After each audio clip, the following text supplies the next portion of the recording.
Hi, I'm Mark Bryant, and this is our Big South Softball Preview Series for 2026. Coach Chris Hawkins, USC Upstate, is with us. Coach, thanks for being here. Hey, you're welcome. Let's jump right into this. First time as Big South members, USC Upstate is the host of the postseason tournament.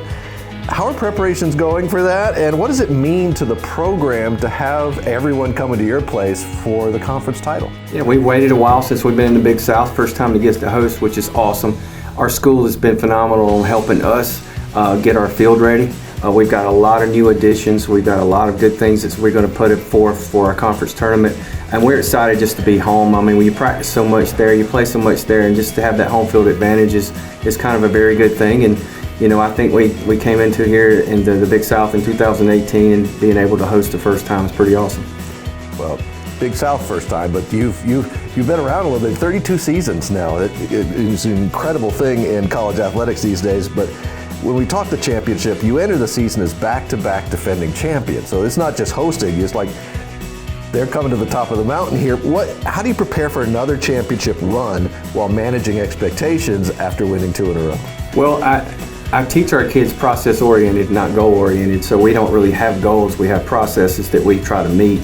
And our culture and our standards, if you're meeting those processes, it puts you in a very good opportunity to keep going back and to keep having those opportunities to play for a championship and to keep going. So, you know, our tradition actually is process-oriented. So we don't really even talk about it. We don't talk about anything but what we're going to do that day and what opponent's coming up and things like that, and hopefully it takes care of itself. Well, it's taking care of itself pretty well lately. So let's get into the team itself. Talia Thomas, preseason player of the year. What makes her special, and how does she build on past success this year? Well, sometimes people have a tendency to be overlooked, and she's been such a foundation and a rock to our program. She stole 34 bases last year. She hit well above 350. She's our leadoff hitter, but nobody realizes the fact this kid don't make errors in the outfield. She plays right field and half a center field. She's that good. And she led the nation in fewest strikeouts. So we're automatically getting the ball and put in play every single time with a fast kid. I mean, that's pretty hard to say these days. So I love her for that. Well, obviously she's the rock there, but in addition to her, how much of the roster is returners versus veterans and is there a specific position group that had to get rework or changed this offseason? Well, I mean, in the outfield, we're a little depth-wise short right now. We got an injury that should be back at the 1st of March that will kind of help us, but we have 2 first basemen that have been converted to outfielders to kind of give us some depth there. Kenzie Bernal is from Odessa Junior College. She was an All-American there, and she's a real good player. And then we have Emily Stern that also can play out there as well, and they're both going to be in our lineup. But other than that, we replaced catcher Lainey Jennings as a transfer from Marshall, and wow, just real good addition. I'm excited to see her play this year, but other than that, we have everybody back. Well, let's talk about putting runs on the board. Is there a big 3 in the batting lineup, or who's going to be the key players with the bat in the hand? Well, once again with Kenzie, I think she's going to be a good job of helping us in that regard. Carson Shaw, which is all conference players, back, a lot of power, a lot of strength. Sophia Kardasky will get with us shortly. I think she's getting over a little injury. She should be back pretty quickly, which she hit 15 home runs last year.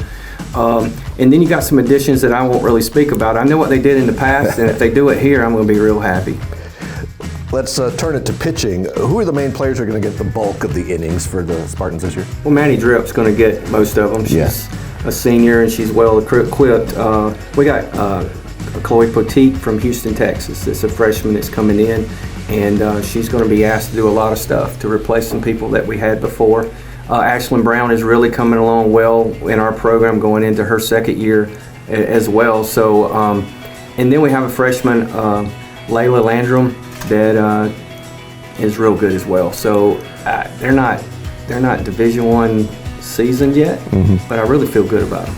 Well, I can't let you go without asking about what you've got in the non-conference, because you're opening with a home tournament February 6th. Who's notable on the slate this year as you get ready for conference play?